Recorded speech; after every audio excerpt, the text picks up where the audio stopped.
ও ভেতরে চলে গেল। আমি ভাবলাম আমি গিয়ে ওকে আটকাই। আমি রিপোর্টারগুলোর পিছু নিতেই যাচ্ছিলাম কি কেউ একজন আমায় ডাকলো। ওর কয়েক মিনিট বাদেই গুলি চলার আওয়াজটা এলো, আর আমরা সবাই ছুটে বাইরে বেরিয়ে এলাম। আপনারা পেছনে থাকুন, পেছনে সরে দাঁড়ান। সরুন সরুন। আর তারপরেই আমি আপনাকে ফোন করলাম আর মল্লিকাকে হসপিটাল নিয়ে যাওয়া হলো। আচ্ছা, ওই যে দুটো রিপোর্টার এসেছিল পার্টিতে, ওরা কি কথা বলছিল কিছু শুনেছো তোমরা? আগে না স্যার। আগে হ্যাঁ, আমি শুনেছিলাম কথা বলতে। আমি তো এখানেই দাঁড়িয়েছিলাম, আমার বন্ধুর সাথে কথা বলছিলাম। রিপোর্টারের নাম পামেলা আর করণ, আর ওরা বম্বে ক্রনিকল টাইমসের ছিল। গুড, এ তো খুব ভালো কথা। আর কিছু শুনেছিলেন? আপনার সঙ্গে কোনো কথা বলেছিল ওরা? না না, ওরা মালিকাকে জানি না কেমন অদ্ভুত অদ্ভুত প্রশ্ন করছিল। তুমি কখনো বোট ব্লাস্টের ব্যাপারে শুনেছো? তুমি নিশ্চয়ই বোটে বন্দুক সহ একজন মানুষকে দেখেছো। নো প্রবলেম, আমি নিজেই খুঁজে নেব। বেচারি মালিকা খুব ঘাবড়ে গেছিল আর ভেতরে চলে গেল। আর কিছুক্ষণ পরে গুলির আওয়াজ পাওয়া গেল। এরকম পাগল রিপোর্টার আমরা অনেক দেখেছি, আর আপনারাও খুব ভালোভাবে জানেন যে কোনো কারণ ছাড়া কোনো রিপোর্টার এরকম ফালতু প্রশ্ন করবে না। তো তোমার কি মনে হচ্ছে ওরা দুজন কোনো রিপোর্টার ছিল না? হতে পারে। ওরা যখন ভিতরে ঢুকেছিল তখন তোমরা গেটের সামনে ডিউটি করছিলে, তো ওদের দেখেছিলে তোমরা? গেটের বাইরে সিসিটিভি ক্যামেরা লাগানো আছে, নিশ্চয়ই ভেতরে আসলে দেখা যাবে। স্যার ওদের এন্ট্রি রেজিস্টারেও আছে, যদি আপনি বলেন তো নিয়ে আসবো। এতে বলার কি আছে? তাড়াতাড়ি গিয়ে নিয়ে এসো, যাও তাড়াতাড়ি। অভিজিৎ, এই লোকটার পকেটে না কোনো আইডি আছে না কোনো মোবাইল আছে, পকেট খালি। আর দ্বিতীয় কথা হলো এর মাথায় গুলি লেগেছে পেছন থেকে, আর ডাইরেকশন দেখে মনে হচ্ছে যে গুলি ভেতর থেকে চলেছে। সব জায়গা খুঁজে নিয়েছি স্যার, কোথাও কিচ্ছু নেই। আর স্যার বন্দুকটাও সে বাড়িতে রেখে যায়নি, যদি বাড়িতে রেখে যেত হয়তো সবাই ভয় পেয়ে যেত। কিন্তু এরকম তো কোনো ব্যাপার নয় স্যার, আমাদের বাড়িতে তো অনেক রকম বন্দুক আছে। কি বলছেন, বাড়িতে? হ্যাঁ, কারণ দাদা তো গানসের ডিলার না। আপনি যেটা বলেননি যে আপনি বন্দুকের ডিলার? হ্যাঁ। কোথায় রাখেন আপনার এই গান? চলুন দেখান। আর হ্যাঁ, পার্টিতে আপনি যে যে গেস্টকে ইনভাইট করেছিলেন তাদের লিস্টটা আমরা চাই। হ্যাঁ, এক্সকিউজ মি।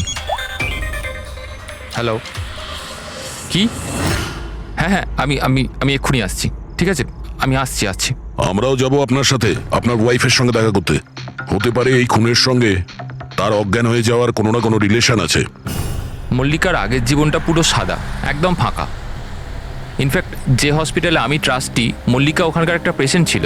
ওর অ্যাক্সিডেন্ট হয়েছিল আর শকের জন্য ওর সমস্ত স্মৃতিশক্তি চলে গেছিল। ও কে, কোথা থেকে এসছে, ওর সাথে কি হয়েছে ওর কিচ্ছু মনে ছিল না। ওর তো নিজের নামটাও মনে ছিল না। মল্লিকা নামটা আমরা দিয়েছিলাম। আমি যখন ওর সাথে দেখা করলাম তো খুব বিচলিত ছিল, খুব ভয়ের মধ্যে ছিল। কিন্তু ধীরে ধীরে আমি ওকে আশ্বাস দিলাম যে সব কিছু ঠিক হয়ে যাবে। আর এইভাবে মেলামেশা করতে করতে আমার ওকে ভালো লাগতে শুরু করলো। ওর আগের জীবনটা নিয়ে আমার কোনো মাথা ব্যথা ছিল না স্যার, এই জন্য আমি ওকে বিয়ের প্রস্তাব দিলাম। কিন্তু স্যার যবে থেকে মল্লিকা আমার জীবনে এসছে ওর জীবনটা বিপদের মধ্যে পড়ে গেছে। তার মানে কি বলতে চাইছেন আপনি? স্যার আগের সপ্তাহে আমরা সিটি স্কোয়ার মলে গেছিলাম। বিয়ের প্রস্তুতি একদম জোর কদমে চলছিল।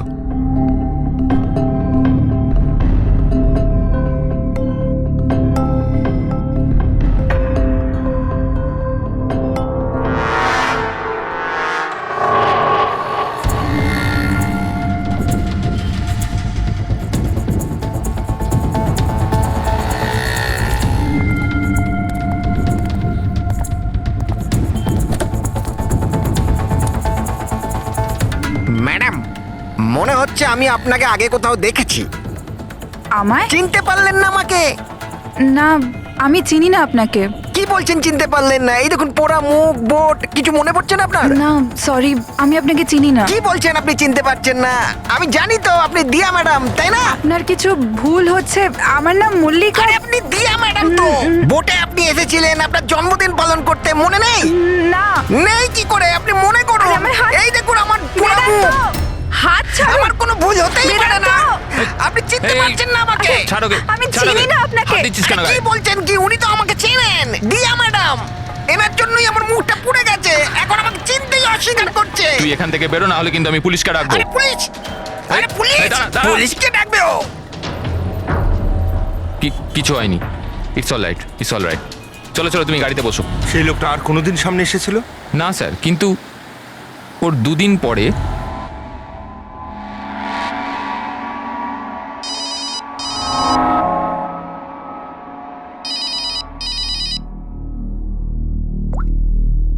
হ্যালো, কেমন আছো সোনিয়া? সোনিয়া? মনে হচ্ছে আপনার কোথাও ভুল হচ্ছে। এখানে সোনিয়া বলে কেউ থাকে না, রং নাম্বার। থাকে থাকে, আমি জানি।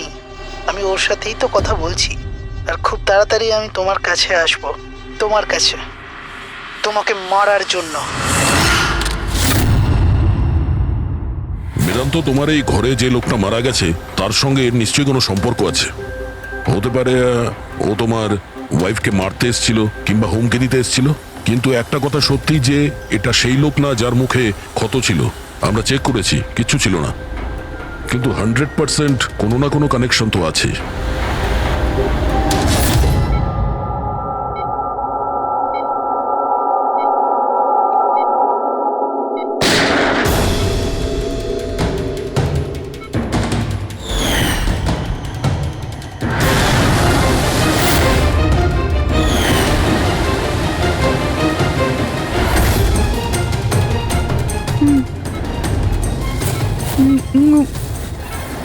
গুলি,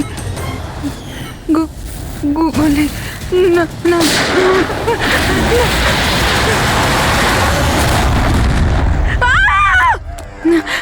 না, ইনজেকশন। না, কাম ডাউন, কাম ডাউন। আমাকে ছেড়ে দাও, আমি কিছু করিনি, ছেড়ে দাও। Mallika, are you all right? Relax, তুমি হসপিটালে আছো, একদম সেফ আছো।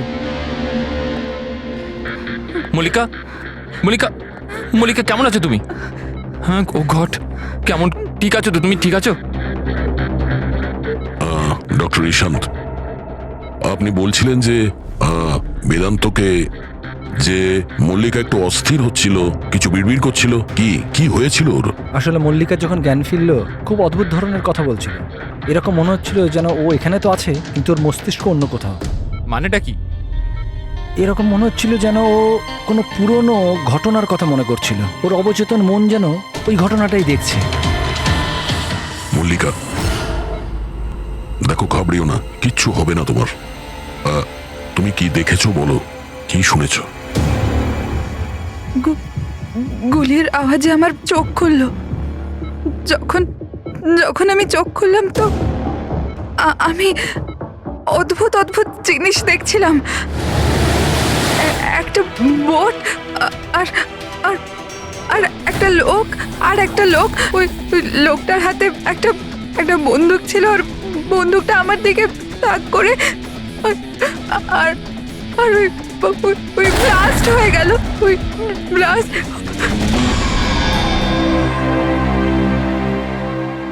ডাক্তারবাবু, এমনটা তো নয় যে মেডিকেশনের জন্য ওর হ্যালুসিনেশন হচ্ছে, কারণ আমি কখনো ওকে কোনো বোটে নিয়েই যাইনি, তো জানি না, বুঝতে পারছি না তো আমি কিছু। ভালো হতে পারে যে তোমার সঙ্গে দেখা হওয়ার আগে কোনো বোটে গেছিল। হ্যাঁ, তবে তুমি তো বলেছিলে না যে তুমি যখন ওর সঙ্গে দেখা করেছিলে ওর আগের জীবনের কথা কিছু মনেই ছিল না?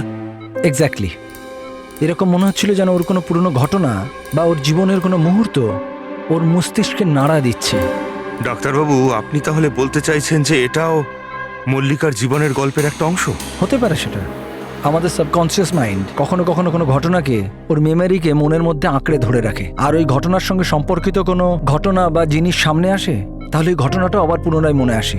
বেদান্ত, মনে হচ্ছে তোমার ভয় ঠিকই ছিল। মল্লিকার জীবনের ঝুঁকি আছে। ওই লোকটা যে তোমার বাড়িতে মারা গেছে, ওই ষড়যন্ত্রের সঙ্গে যুক্ত আছে। কিন্তু এটা আপনি কিভাবে বলতে পারেন? সেই কারণেই তো করোনার পামেলা মল্লিকাকে উল্টোপাল্টা প্রশ্ন করছিল যে তুমি কখনো কোনো বোটে চেপেছো কিনা, কিংবা কোনো লোককে বন্দুক হাতে দেখেছো কিনা। এই কেস একটা অন্যের সঙ্গে যুক্ত। প্রথমে তো এটা জানতে হবে বেদান্তর ঘরে ওই গুলিটা চালিয়েছে কে।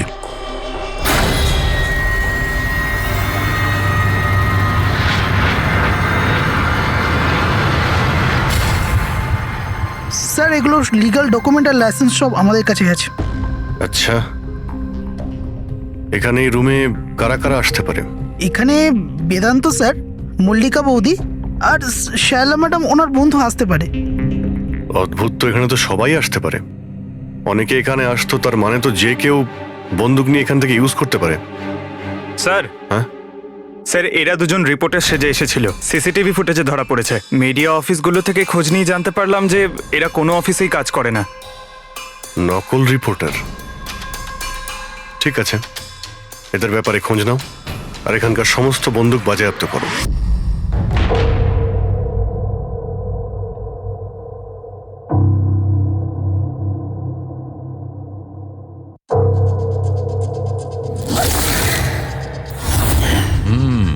থ্যাংক গড এর চোয়ালের হাড়গুলো আর চিক বোনটা ঠিক আছে, নাহলে মুখটা তৈরি করা খুব মুশকিল হয়ে যেত।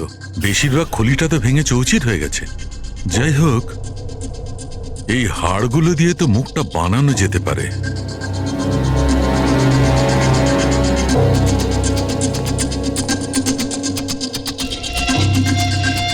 এর মধ্যেই আছে সেই বন্দুকটা যেটা দিয়ে ওকে গুলি করা হয়েছে। জানতে হবে প্রথমে এর মুখটা তো আগে তৈরি করি।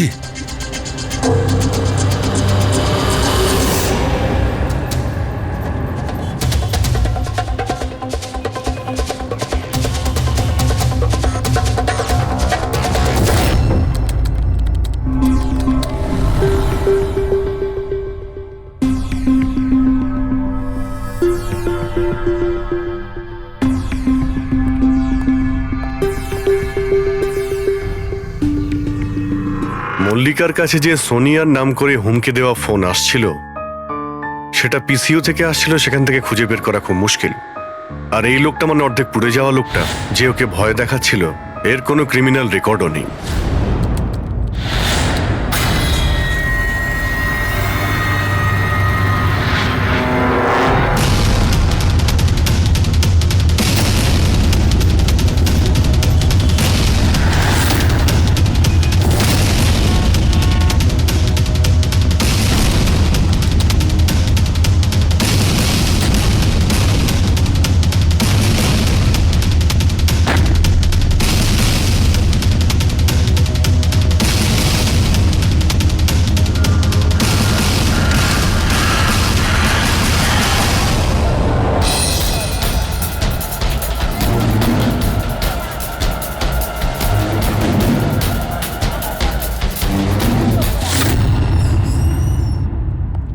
শুনুন, আগে বলুন। দেখুন আমরা সিআইডি থেকে আসছি। সিআইডি? আমি আপনার কি হেল্প করতে পারি? এক মিনিট, একবার এই ফটোটা দেখুন। এরা কি কোনোদিন আপনার কাছ থেকে ক্যামেরা আর মাইক ভাড়া করে নিয়ে গেছিল এই 48 ঘন্টার ভেতরে? এক মিনিট দাঁড়ান, আমি চেক করে আপনাদের বলছি। আমি এক্ষুনি আসছি।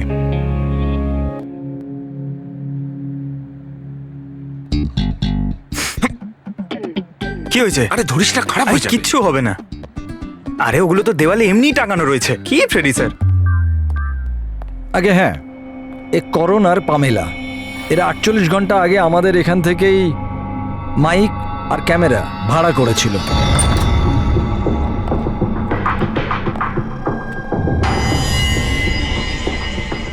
আপনারা কি জানেন মল্লিকার জীবনের ব্যাপারে? সত্যি কথা বলুন। স্যার, আমি আর আমার স্ত্রী থিয়েটার অ্যাক্টার্স। শায়লা আসলে আমাদের ফিনান্সিয়ালি অনেক উপকার করেছে। তো হি ইজ রাইট স্যার। আসলে আমাদের বলা হয়েছিল যে মল্লিকাকে অদ্ভুত অদ্ভুত প্রশ্ন করতে। আমরা তো শুধু ওটাই করেছি। বিশ্বাস করুন, আমরা এটা ছাড়া আর কিচ্ছু জানি না। প্লিজ আমাদের ওপর বিশ্বাস করুন। হেই, শায়লা এরকম কেন করবে? এমন কিছু তো আছে মল্লিকার গত জীবনের ব্যাপারে, যে মেয়েটা জানে আর আমাদের কাছে লুকোচ্ছে।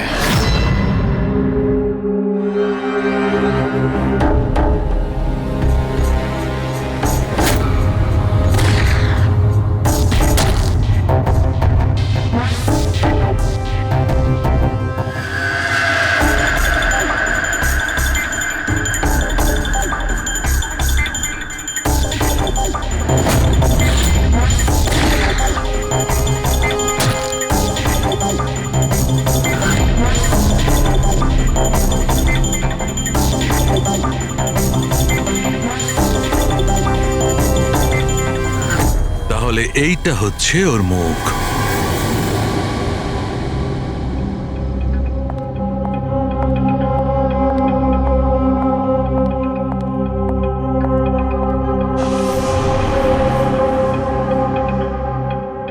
আপনারা এখানে? দাদা বৌদি তো নেই বাড়িতে, ওরা হসপিটালে গেছে চেক আপের জন্য। হ্যাঁ, সেটা আমরা জানি। ওনাদের সাথে নয়, আমরা তোমার সাথে কথা বলতে চাই। আমার সাথে? একে চেনো? না স্যার। আর এদের চেনো? না স্যার। আরে এরা তোমার থিয়েটারের বন্ধু। তুমি তো এটা বলনি যে তুমি অ্যাক্টরদের কাজও দাও। এই পার্টিতে তুমি ওদের ডেকেছিলে না, মল্লিকাকে ভয় দেখাতে আর উল্টোপাল্টা প্রশ্ন করার জন্য? এবার তাড়াতাড়ি বলে দাও, এসব তুমি কেন করেছিলে? কি জানো তুমি মল্লিকার ব্যাপারে? হ্যাঁ, ওর আগের জীবনের ব্যাপারে? আর সেই লোকটার ব্যাপারেও, যার মৃত্যু তোমাদের বাড়িতে হয়েছে। আমি কিচ্ছু জানি না। মানে বলতে চাইছি, আমি মল্লিকার ব্যাপারে কিচ্ছু জানি না। আমি তো শুধু অতটুকুই জানি যতটা আমাকে ওই লোকটা বলেছিল, যার মুখটা পোড়া। তুমি ওই লোকটাকে চেনো? হ্যাঁ স্যার, যেদিন ওই লোকটা মল্লিকাকে হুমকি দিয়েছিল আমি ওখানেই ছিলাম। আর যখন দাদা মল্লিকাকে সামলাচ্ছিল তখন আমি ওই লোকটার পেছনে গেছিলাম। শোনো। কি হলো? কে তুমি? আর তুমি মল্লিকাকে কি বলছিলে?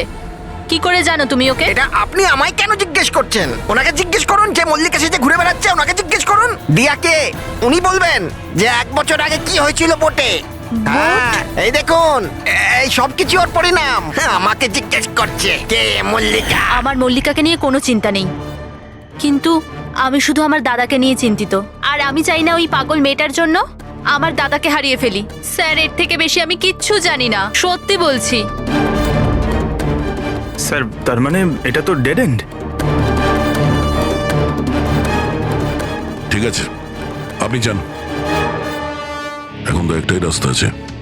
প্রথমে এটা জানতে হবে যে 1 বছর আগে কোন বোটেই অ্যাক্সিডেন্টটা হয়েছিল।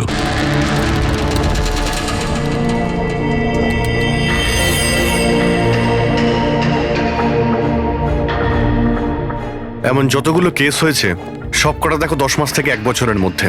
এই সময় বেদান্তর সঙ্গে মল্লিকার দেখা হয়েছিল হসপিটালে। ওকে? Yes sir. একবার যদি বোটে ব্লাস্টের ব্যাপারটা পরিষ্কার হয়ে যায় তাহলেই তদন্ত এগোনো যাবে। স্যার, হ্যাঁ, পেয়ে গেছি। এই দেখুন, 2016 নভেম্বরে একটা বোট ব্লাস্ট হয়েছিল কেরালায়।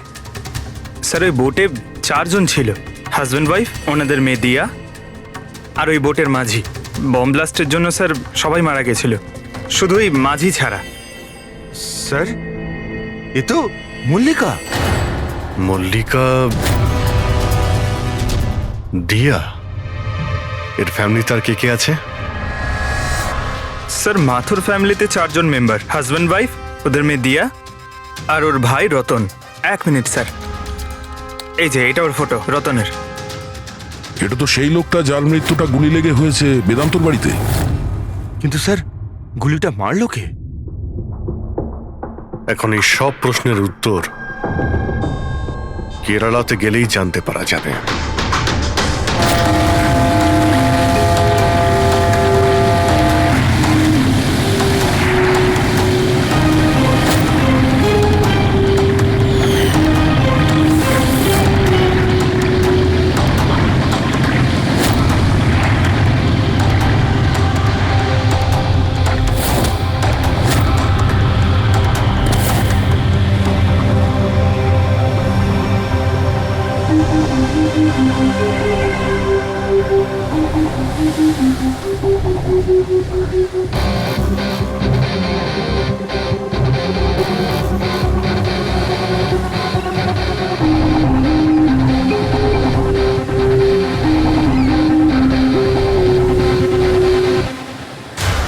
এই জালটাকে ভালো করে ধুতে হবে। সুব্রমণিয়াম, ভালো করে দড়ি দিয়ে বাঁধো। আগে আপনি সুব্রমণিয়াম? হ্যাঁ। সিআইডি, মুম্বাই। 1 বছর আগে ডিসেম্বর 2016-তে আপনার বোটে ব্লাস্ট হয়েছিল, সেই ব্যাপারে জানতে এসেছি। তাতে একজন পুরুষ আর একজন মহিলা মারা গেছিল, আর ওর মেয়েটা হারিয়ে যায়। আপনার বোটের মাঝিও তো ছিল ওতে। মাঝি? হ্যাঁ, আপনার বোটের মাঝি তো ওই বোটেই ছিল। হ্যাঁ স্যার, মাঝিও ছিল। প্রচুর লোকসান হয়ে গিয়েছিল আমার। 3 জন লোকের ফ্যামিলি এসেছিল, ভাড়া নিয়েছিল আমার নৌকোটাকে। ওদের ওই আইল্যান্ডে যাওয়ার কথা ছিল, নিজের বাংলোতে। স্যার, হঠাৎ ব্লাস্ট হয়ে গেল, সব শেষ।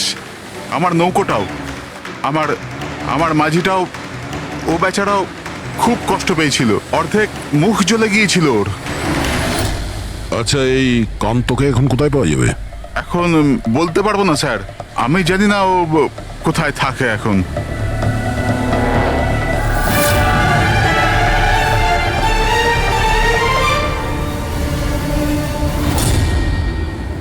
ইশারা কাকে করছিলেন? ইশারা? হ্যাঁ? ও স্যার, কে ওদিকে? স্যার, আমার স্যার।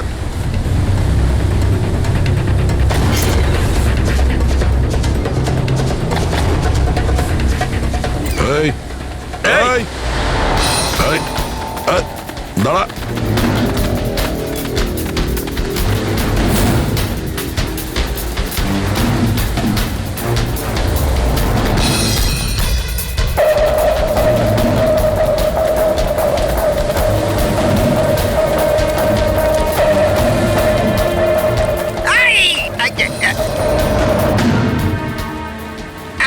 ছেড়ে দিন আমায়, ছেড়ে দিন আমায়, মুখটা ছেড়ে তো দিন। দেখা। তুমি, হ্যাঁ, তুমি মল্লিকাকে মারতে চেয়েছিলে, হ্যাঁ, আর রতনকে মারার জন্য বেদান্ত ম্যানসনে ঢুকে গেছিলে, তাই তো? এই, আবার যাবো। আর ওখান থেকে পালিয়ে এখানে চলে এসছো লুকানোর জন্য? না কেন করেছো তুমি এটা, বলো? না না স্যার, আমি কাউকে খুন করিনি। আমি লুকোনোর জন্য পালাচ্ছি না, আমার প্রাণ বাঁচানোর জন্য পালাচ্ছিলাম। আচ্ছা, রতন মরে যাওয়ার পর আমাকে এখানে আসতেই হলো। আপনারা এখনো বুঝতে পারলেন না? ওই মল্লিকা পুরোপুরি পাগল। ও মল্লিকা বিপদে নেই, দিয়া নিজেই বিপদ। কি বাজে কথা বলছো? হ্যাঁ, ওই বেচারি তো অসুস্থ, আর তুমি ওকে সবসময় বিরক্ত করছিলে। না স্যার, ওই মেয়েটা আপনাদের বোকা বানাচ্ছে। বোটে কি হয়েছিল আমি আপনাকে জানাচ্ছি। ওই দিন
তাড়াতাড়ি এসো, তাড়াতাড়ি এসো, নাহলে কেবিনে আবার বন্ধ করতে হবে আগের মতো।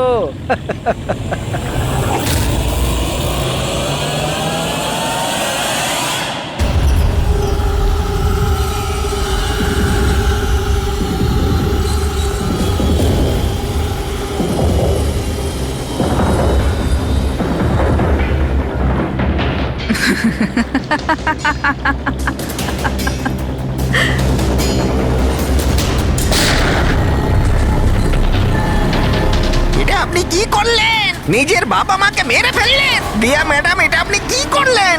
কে দিয়া ম্যাম? আমার নাম সোনিয়া। সোনিয়া দুজনকে কোনোদিন ছাড়ে না। এক, যে ওকে ঘরে বন্দি করে। দ্বিতীয়, যে ওকে খারাপ কাজ করতে দেখে আমাকে নেয়। মারবেন না।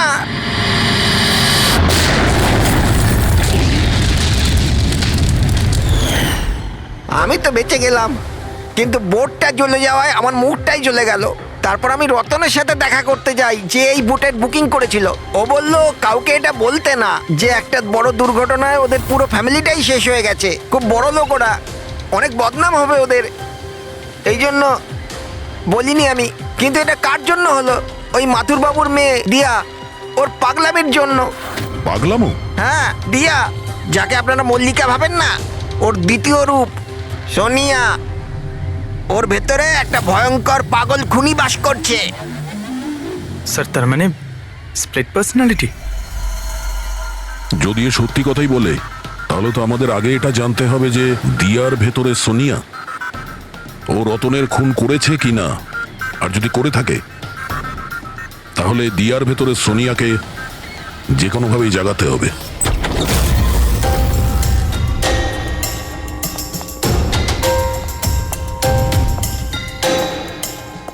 মিস্টার বেদান্ত, আপনি কিছুক্ষণের জন্য এখান থেকে চলে যান তো। আরে কিন্তু আপনারা এসব করছেনটা কি? তুমিও চলে যাও এখান থেকে। কিন্তু কিছু বলুন তো, ব্যাপারটা কি? সবকিছু বলবো, আপনি আগে এখান থেকে চলে যান প্লিজ।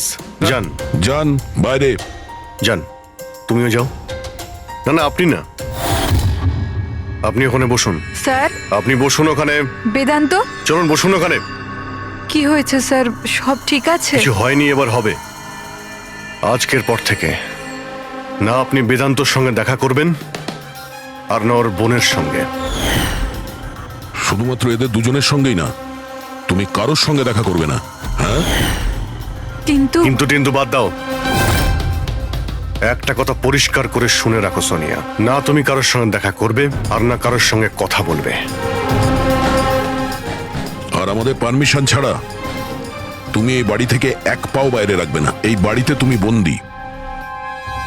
সোনিয়া। কেন কেন কেন যাব না? যাব, নিশ্চয়ই যাব। যাব। এইভাবে কথা বলবে না, আমি যাবই। তুমি কোথাও যাবে না। তুমি এইভাবে কথা বলবে না। বাইরে যাওয়া তো দূরের কথা, এই জলটা এখানে রাখা রইল। আমাদের পারমিশন ছাড়া তুমি এই জলটাও খেতে পারবো না, বুঝেছো?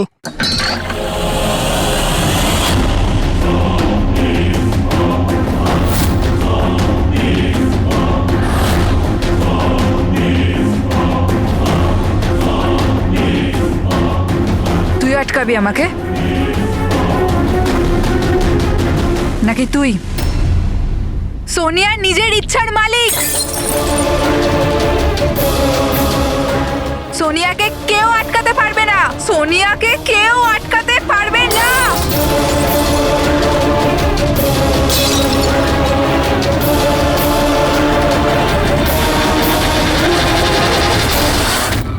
কাউকে ছাড়বো না, কাউকে ছাড়বো না আমি। ছাড়ো, ছাড়ো, ছাড়ো। এদিকে চুপ করে বসো। না, না, কিচ্ছু করতে পারবে না তোমরা, কিচ্ছু করতে পারবে না।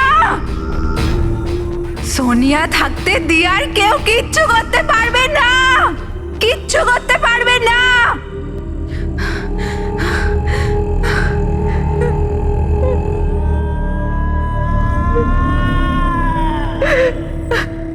দিয়ার বাবা মা এরকমই করেছিল। দিয়াকে ঘরে বন্ধ করে দিত। কেউ এলেও দিয়া একাই বসে থাকতো, কেউ আসতো না।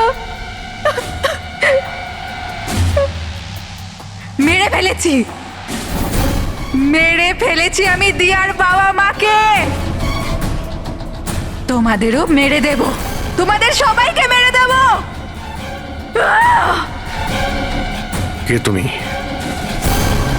তোমার আসল পরিচয় কি?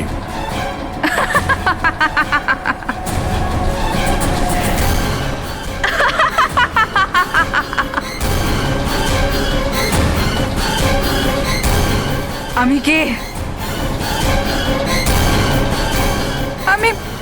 আমি দিয়া। আমাকে বাঁচাও, আমি দিয়া। প্লিজ আমাকে বাঁচাও, প্লিজ। রতনকে তুমিই মেরেছো না? হ্যাঁ, যাতে ও বেদান্ত আর শায়লাকে তোমার আসল পরিচয় না দেয়, তাই তো? এটা কি বলছেন স্যার? রতন রতন এখানে এসেছিল? রতনের ডেথ কি এই বাড়িতেই হয়েছিল? আমার বাড়িতে রতনের ডেথ হয়েছে? ভালো হয়েছে। খুব বিরক্ত করতো আমাকেও। যদি আমি ওকে গুলি মারতে পারতাম কত মজা হতো। সবাই মরে যেত আমারই হাতে, তোমাদের সবাইকে আমি মেরে ফেলবো।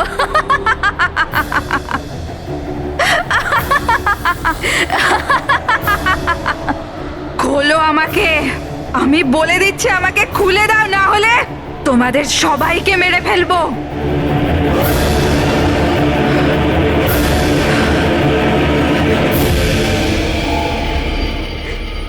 ছেড়ে দাও না দিয়াকে, প্লিজ প্লিজ আমায় ছেড়ে দাও। আমি কিচ্ছু জানি না।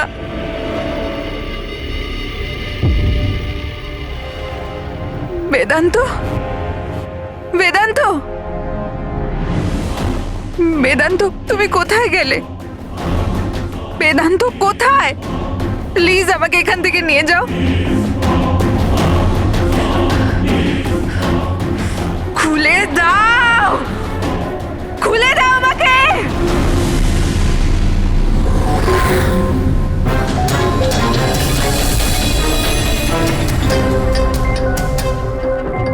এই হচ্ছে সেই বন্দুক যেটা থেকে গুলি করা হয়েছে। এবার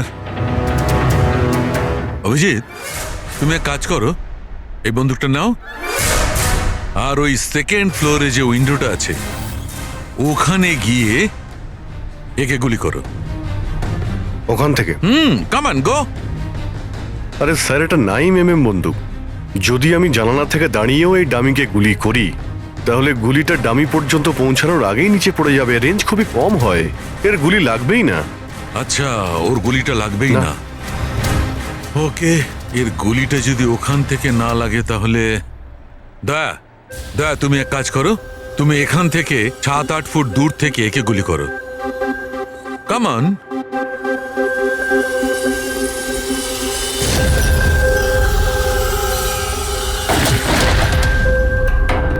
আপনি প্রমাণ কি করতে চাইছেন ডক্টর সালুখে?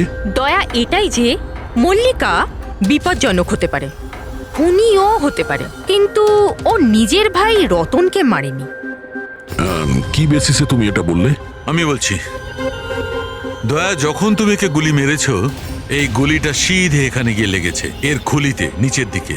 হ্যাঁ, যদি এই গুলিটা সেকেন্ড ফ্লোর থেকে ছোঁড়া হতো তাহলে অভিজিৎ যেমন বলেছে ওই গুলিটা এখানে এসে পৌঁছতোই না, নিচে পড়ে যেত। আর মনে করো যদি ওটা খুব পাওয়ারফুল গান হয়, গুলি একে লেগেও যায়, তাহলে গুলিটা এর ওপর থেকে নিচের দিকে লাগতো, কারণ গুলিটা এইভাবে আসতো এই ওপর থেকে নিচের দিকে। কিন্তু আমি যে ক্ষতটা পেয়েছি ওটা একদম সিধে গেছে, সিধে। সেই জন্য মল্লিকা এই গুলিটা চালায়নি। স্যার, কিন্তু যদি মল্লিকা গুলি না চালায় তাহলে কে চালালো?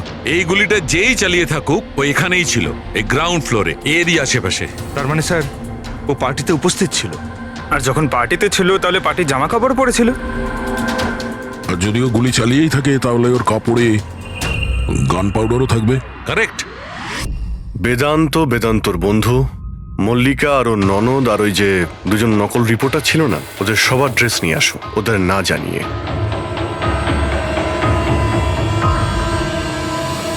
আমাদের কাছে এটা একটা অদ্ভুত কেস ছিল।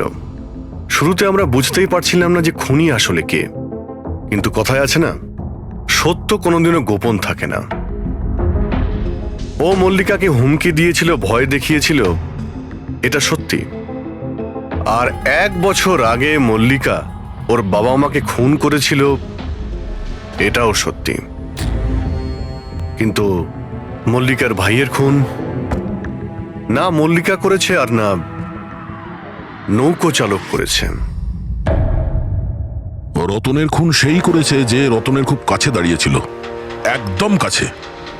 আর সে শুরু থেকেই আমাদের চক্রব্যূহতে ফাঁসিয়ে রেখে দিয়েছিল, আর আমরা ঘুরেই যাচ্ছিলাম। শেষ পর্যন্ত সে তারই চক্রব্যূহতে ফেসে যায়। ও আমাদের অনেক মিথ্যে কথা বলেছে, অনেক মিথ্যে, কিন্তু সত্যি বেশি দিন গোপন থাকে না। বেদান্ত, তুমি আমাদের অনেক মিথ্যে বলেছ, কিন্তু তোমার এই ড্রেস সত্যিটা বলে দিয়েছে। আমরা তোমার জামার থেকে গান পাউডার পেয়েছি।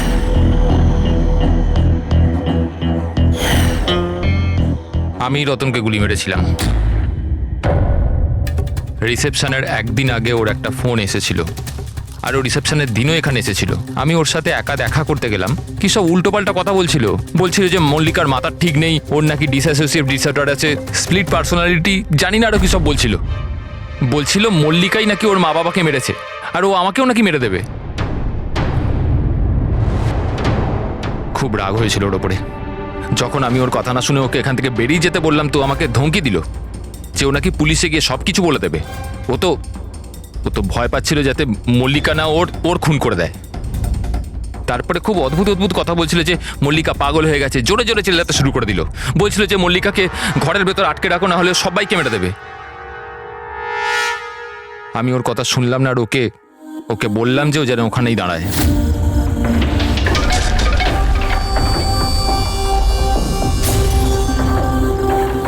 ওকে আমি নিজের প্রাণের থেকেও বেশি ভালোবাসি।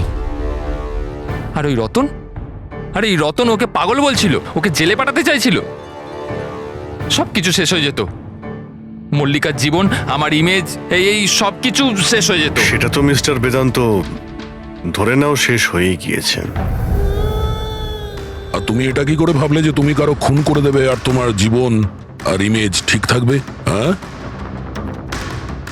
মল্লিকা ওরফে দিয়া এই অপরাধ অজান্তে করেছে, সজ্ঞানে করেনি। কিন্তু তুমি সবকিছু জেনে এই অপরাধ করেছো।